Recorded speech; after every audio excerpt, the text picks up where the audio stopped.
زبور 78واں۔ اے میرے لوگو، میری شریعت کو سنو، میرے منہ کی باتوں پر کان لگاؤ۔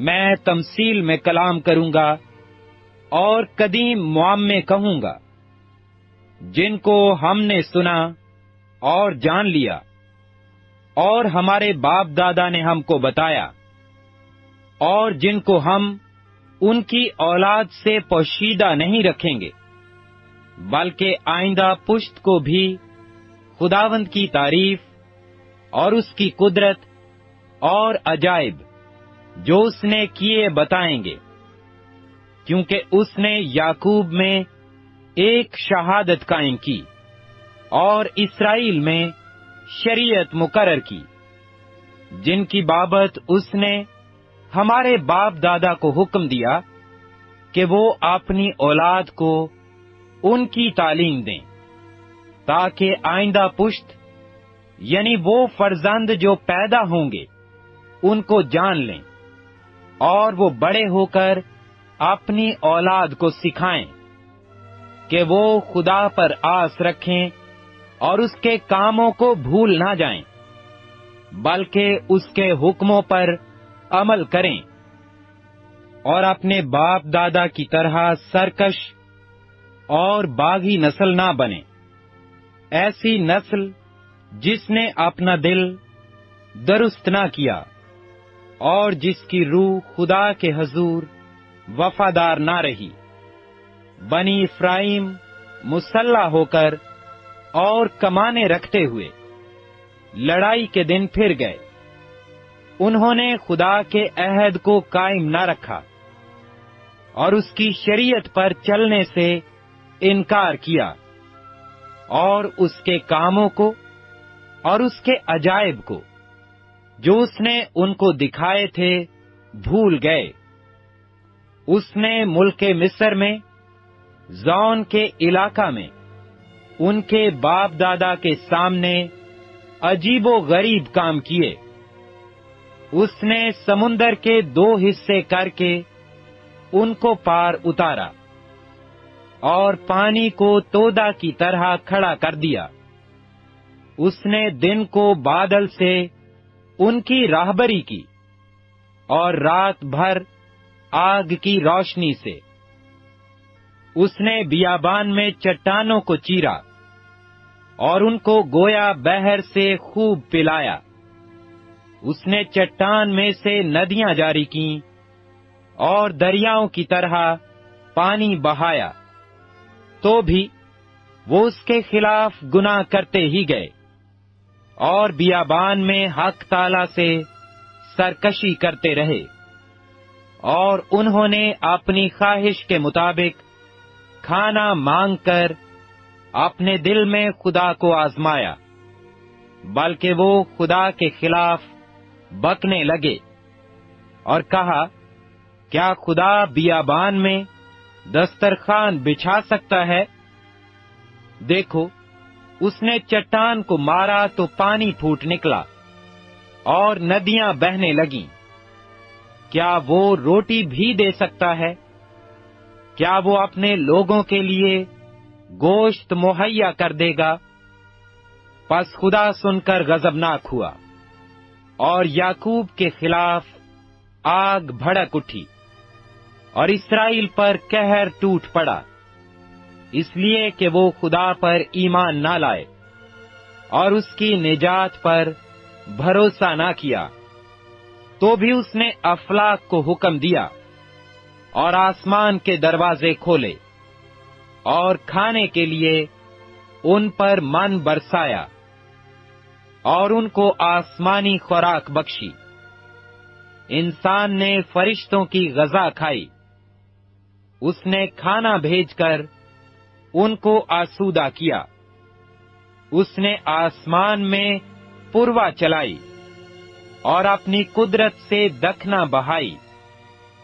اس نے ان پر گوشت کو خاک کی مانند برسایا اور پرندوں کو سمندر کی ریت کی مانند، جن کو اس نے ان کی خیمہ گاہ میں ان کے مسکنوں کے آس پاس گرایا۔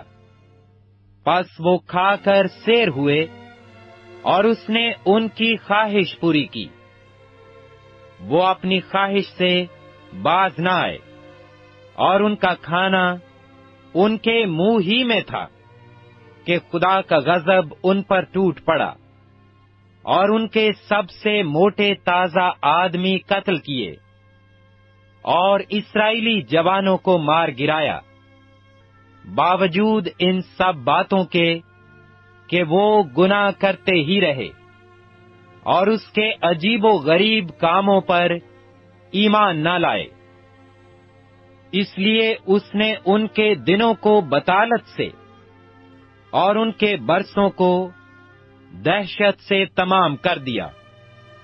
جب وہ ان کو قتل کرنے لگا تو وہ اس کے طالب ہوئے، اور رجوع ہو کر دل و جان سے خدا کو ڈھونڈنے لگے، اور ان کو یاد آیا کہ خدا ان کی چٹان اور حق تعالی ان کا فدیہ دینے والا ہے، لیکن انہوں نے اپنے منہ سے اس کی خوشامد کی اور اپنی زبان سے اس سے جھوٹ بولا، کیونکہ ان کا دل اس کے حضور درست نہ تھا، اور وہ اس کے عہد میں وفادار نہ نکلے۔ لیکن وہ رحیم ہو کر بدکاری معاف کرتا ہے اور ہلاک نہیں کرتا، بلکہ بارہا اپنے قہر کو روک لیتا ہے، اور اپنے پورے غضب کو بھڑکنے نہیں دیتا، اور اسے یاد رہتا ہے کہ یہ محض بشر ہیں، یعنی ہوا جو چلی جاتی ہے اور پھر نہیں آتی۔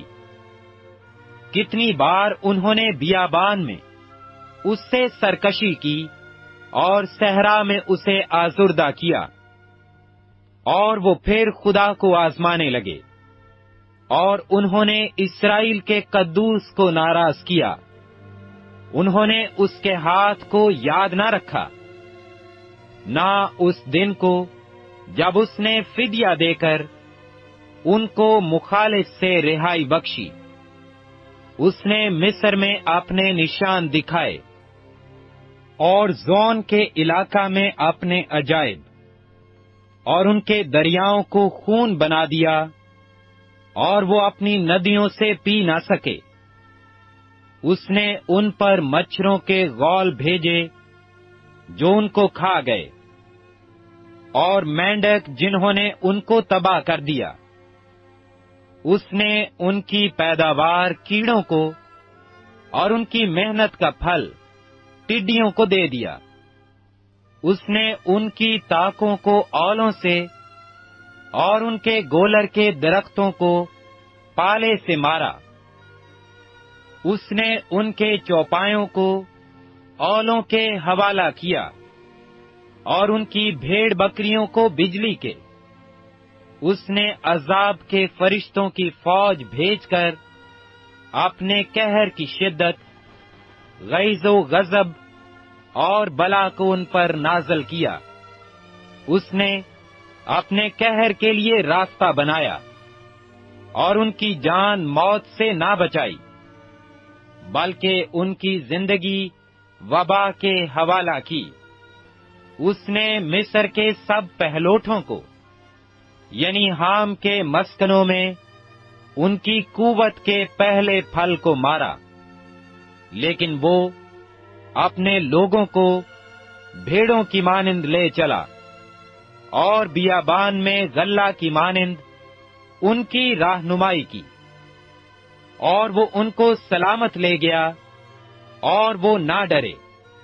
لیکن ان کے دشمنوں کو سمندر نے چھپا لیا، اور وہ ان کو اپنے مقدس کی سرحد تک لایا، یعنی اس پہاڑ تک جسے اس کے داہنے ہاتھ نے حاصل کیا تھا۔ اس نے اور قوموں کو ان کے سامنے سے نکال دیا، جن کی میراث جریب ڈال کر ان کو بانٹ دی، اور جن کے خیموں میں اسرائیل کے قبیلوں کو بسایا۔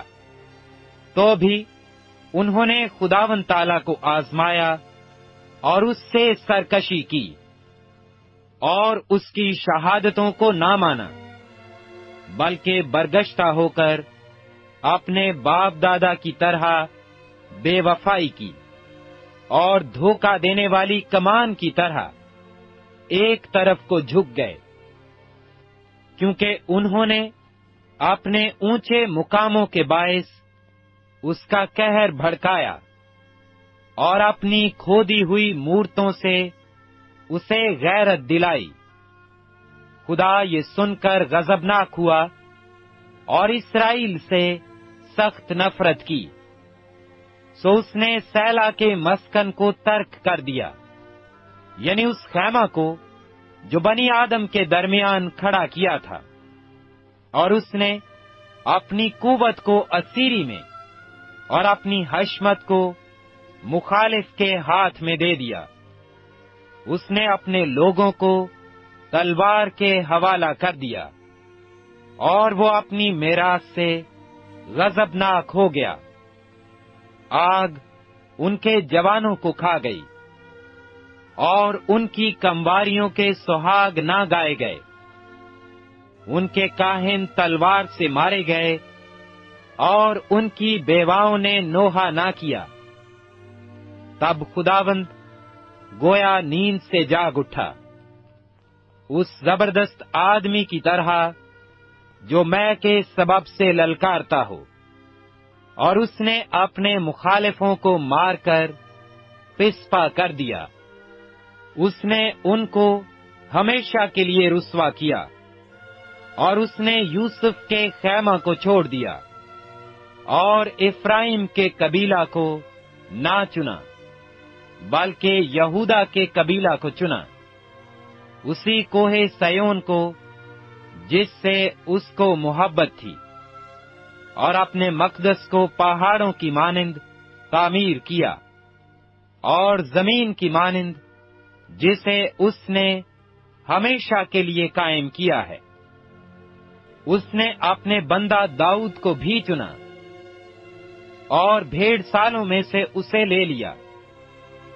وہ اسے بچے والی بھیڑوں کی چوپانی سے ہٹا لایا، تاکہ اس کی قوم یعقوب اور اس کی میراث اسرائیل کی گلہ بانی کرے۔ سو اس نے خلوص دل سے ان کی پاسبانی کی اور اپنے ماہر ہاتھوں سے ان کی رہنمائی کرتا رہا۔